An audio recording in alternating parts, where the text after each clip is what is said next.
आणि मातोश्रीवरती शिंतोडे उडवत आहेत.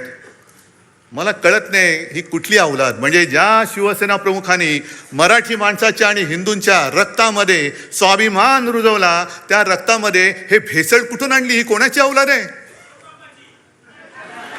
ते तर कळतंय, दुसऱ्याचे बाप चोरावं लागतायत.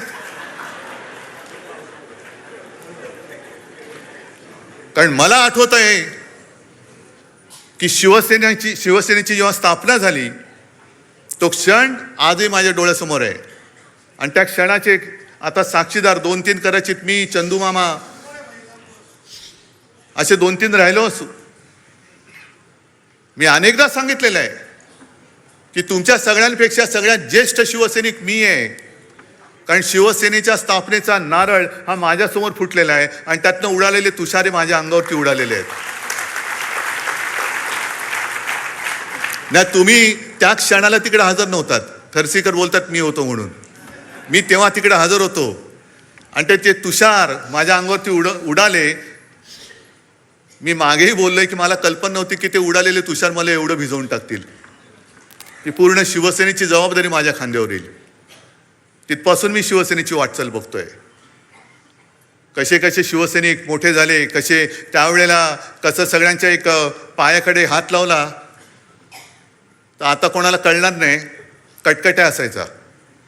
माहिती आहे कोणाला? काय? रामपुरी. आणि ते हे आमचा टाइमपास तोच. आम्ही शाळेतली मुलं सगळे लालबाग परळ, तेव्हा परेल नव्हतं, परळ होतं. शिवसैनिक यायचे आणि तेच सुरक्षा कवच. आणि कुठून कुठून दुसरीकडनं पण सगळे शिवसैनिक यायचे. आणि मग प्रत्येक जण दाखवायचा, बघा माझा 8 काठ्याचा आहे. म्हणजे त्याला टक टक टक टक टक 8 आवाज यायचा, 11 काठ्याचा, असे सगळे ते होतं. आणि ते बघत बघत आम्ही लहानाचे मोठे झालो. तेव्हाच्या सगळ्या मारामाऱ्या एकतर म्हणजे म्हणतात ना, एक तू तरी राहशील तरी नाही तर मी तर राहीन, तशा त्या मारामाऱ्या व्हायच्या. गँग वॉर हे तसं गँग वॉर. आत्ता जसं मध्ये झालो तर तसं गँग वॉर नाही. वाड्यांची फाईट, सोडा वॉटरच्या बाटल्या, दगडफेक वगैरे सगळं तिथून बघत बघत बघत आता जे सुरू झालंय ते सगळं काय त्याला म्हणतात, ट्रोलिंग. म्हणजे घर बसल्या शिव्या द्यायचं. पण या सगळ्यांना मला एक सांगायचं आहे की मातोश्रीवरती जे जळतायत, ठाकरे कुटुंबियांवरती जे जळतायत, त्यांना ठाकरे कुटुंबानी काय काय भोगलंय, काय काय सोसलंय याची जरा तरी माहिती आहे का? कल्पना आहे का? आहे. आपण बोलताना बोलतो की हा महाराष्ट्र छत्रपती शिवाजी महाराज, शाहू फुले, आंबेडकर, सावित्रीबाई फुले यांचा आहेच. पण शिवाजी महाराजांच्या वेळेला सुद्धा गद्दार होतेच. शाहू फुले, आंबेडकर सगळ्यांना त्रास झालाय. महात्मा ज्योतिबा फुले आणि सावित्रीबाई यांच्यावर सुद्धा धोंडमार आणि शेणमार झालेली आहे. आज आपण त्यांना दैवत मानतो, पण प्रत्यक्ष होते त्यावेळेला त्यांच्यावरती शेणमार झालेली आहे. शाहू महाराजांना सुद्धा त्याचा सामना करावा लागलेला आहे. त्यांची सुद्धा बदनामी झालेली आहे. कशाला? माझ्या आजोबांना प्रबोधनकार ठाकरे जे सांगतात ना, प्रबोधनकारांचा वारसा घेऊन पुढे जा. पण प्रबोधनकारांना सुद्धा काय काय भोगावं लागलंय. का? तर कर्मठ आणि बामणी वृत्ती, ज्या जुन्या वाईट रूढी परंपरा होत्या त्या तोडून मोडून टाकल्या पाहिजेत, याच्यासाठी प्रबोधनकार उभे राहिले होते. घराचा पत्ता नाही, कुटुंब घेऊन महाराष्ट्रभर फिरले. अनेकदा बाळासाहेबांनी सांगितलेले की त्यांची ती भावंड आणि आई, मी तर माझ्या आजीला कधी बघितलं नाही. पण विंचवाचं बिराट जसं पाठीवर असतं तसं घेऊन माझे आजोबा महाराष्ट्राच्या कानाकोपऱ्यात फिरत होते. एखाद्या गावी गेल्यानंतर कुठे आसरा मिळाला तर आजीला सांगायचं की ठीक आहे चल बघ. आणि आजी माझी सगळं काही भांडी कुंडी जी काही 2-4 असतील ती काढून काय संसार थाटायचा प्रयत्न करायची. तेवढ्यात आजोबा गावातनं फेरी मारून यायची आणि सांगायची नाही जमत, चला निघायचं आपल्याला, चालले दुसऱ्या गावामध्ये. अनेक वेळेला त्या काळी आमच्या घरावरती मेलेली कुत्री आणि कचऱ्याचे ढीग फेकले गेलेले आहेत. शिवसेना प्रमुखांनी तर काय टीका सहन केली ही तुम्हाला माहिती आहे. आज माझ्यावर टीका होते, माझ्या पत्नीवरती टीका होते, आदित्यवरती घाणेरडे आरोप होत आहेत, तेजसवरती होत आहेत. का?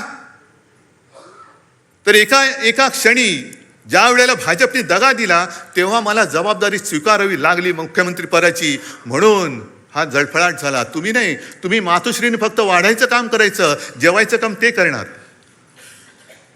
जे काय मिळेल, मंत्री मीच झालो पाहिजे, मुख्यमंत्री मीच झालो पाहिजे, माझं ड्युट कार्ट खासदार झालं पाहिजे, मंत्री झालं पाहिजे, मातोश्रीनी भोगायचा मातोश्रीला अधिकार नाही, नाहीच आहे, आम्हाला नको आहे काही.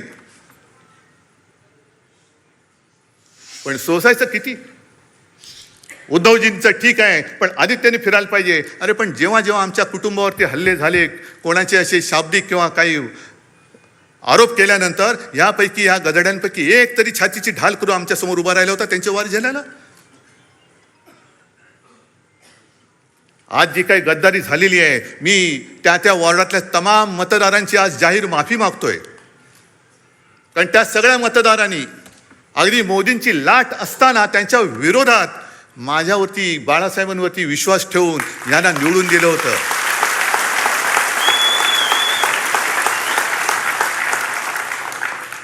जे आम्हाला डिवचलं जात होतं की तुमची मोदींच्या चेहऱ्यावरती खासदार निवडून आलेत, मोदींचा चेहरा न वापरता आपल्या शिवसेनेचे 9 खासदार डौलाने निवडून आले होते.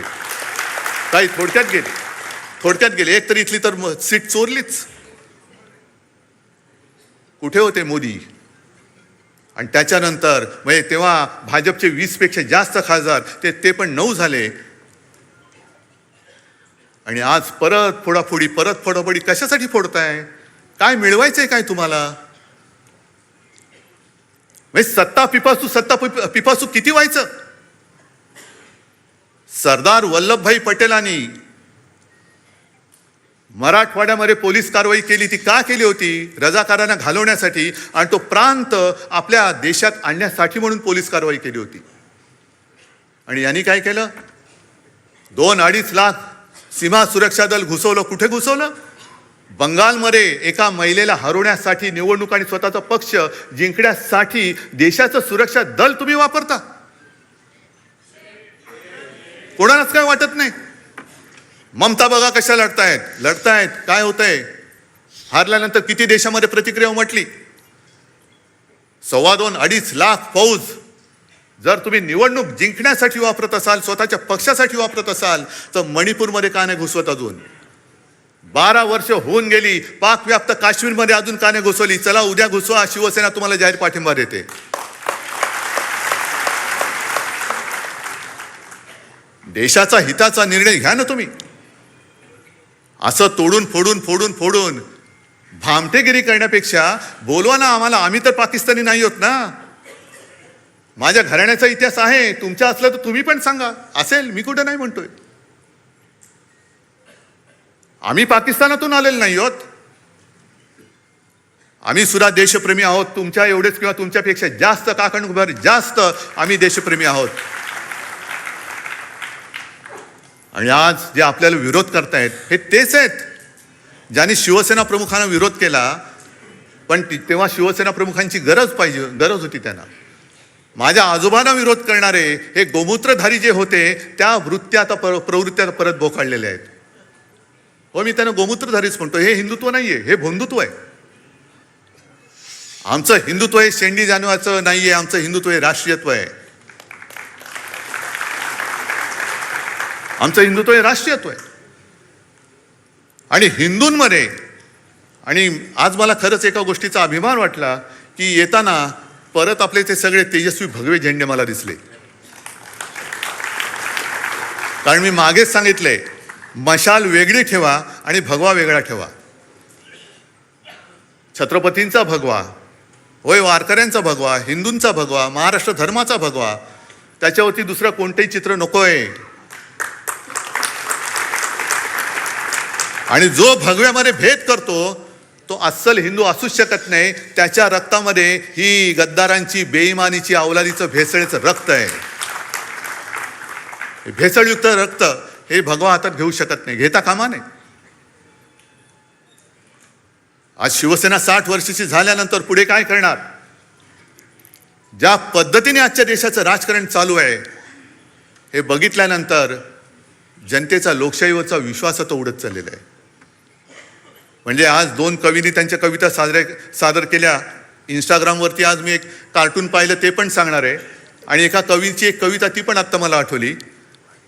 आपण काय म्हणतो? मशाली समोरचं बटन दाबा, आम्हाला मत मिळेल. काँग्रेस काय म्हणतं? हातासमोरचं बटन दाबा, आम्हाला मत मिळेल. म्हणजे कार्टून मी म्हणत होतो ते सोशल मीडियावरती आज आलंय. एका सोने चोराला पोलिसांनी पकडलंय आणि तो चोर त्यांना सांगतो, हो साहेब चोरी म्हणू नका, ऑपरेशन गोल्ड म्हणा.